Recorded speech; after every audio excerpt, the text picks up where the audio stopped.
Perhaps you have already wondered, or you actually wanted to take advantage of our extremely quick to install Xpress system with the D-Dome, but perhaps you had the situation where you had to clamp the modules on the long side, maybe because the module manufacturer generally does not allow clamping on the short side, or only allows it up to a certain load situation, but you had relatively high snow or wind loads, and so you had to resort to the classic system, which is more flexible and allows for such a situation, but of course takes longer in installation time than the Xpress system.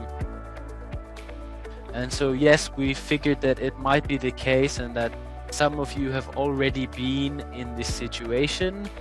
Therefore, we have expanded our Dome 6 family further. We have the D-Dome 6.10 Xpress LS, which I brought here for you. It combines the advantages of the Xpress variant with the option to clamp the module on the long side, needed in certain situations.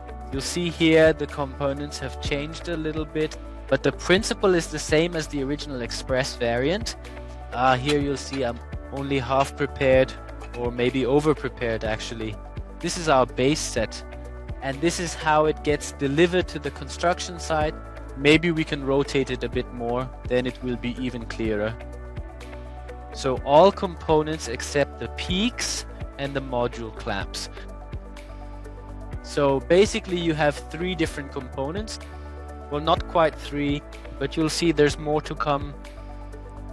The mid plate here is a bit different from the previous Xpress systems, but it has been further improved to allow for a new fixing methodology.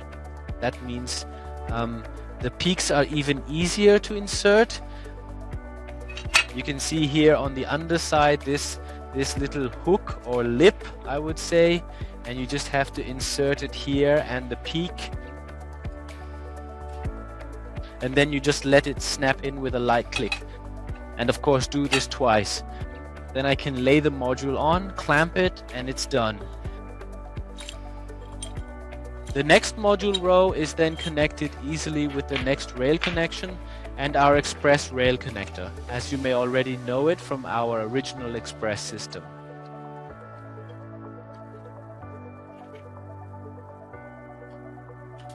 The bolt is simply pushed through the existing holes in the rail, secured with the cotter pin, and done.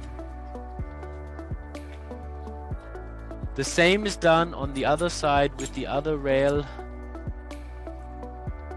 I suspect that by the end of the year this rail connector will be updated with a newer version, and here's the second development stage in the evolution of our dome systems.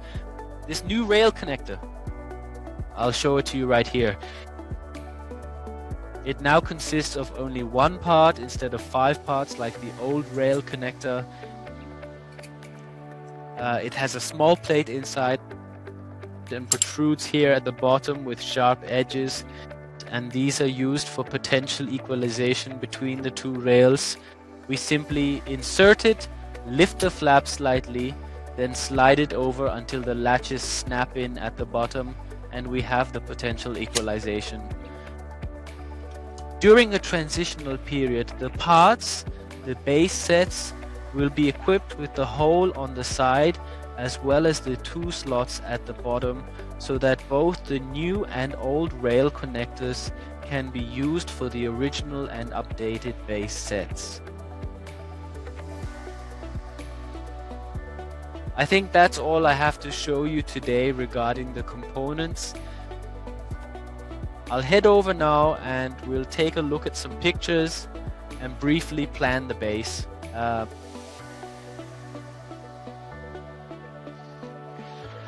It's always nice to see the components, but I still want to show you pictures here to highlight some of the difference between LS and non-LS. And to do so, we will look at the assembly instructions and some information online. The LS in the product name, in the system name, stands for long side. This means the modules are clamped on the long side rather than the short side. We have a picture here of our Dome 6 Classic system where the modules are clamped on the short side. Alright, here you can see what I mean. This means the rail runs along here, and in contrast, when clamped on the long side, the rail runs along here directly underneath the module rather than between them. Of course, if I use the same parts here, the module inclination would decrease somewhat. If the peak is here, then I have 10 degrees, and if I push it out, I might only have 9 degrees. And to prevent this, we've made the new peak a few centimeters longer, so that even if it sits on the outer edge, it still raises the module to 10 degrees. Okay, now let's take a look at the base planning. I've already prepared a project.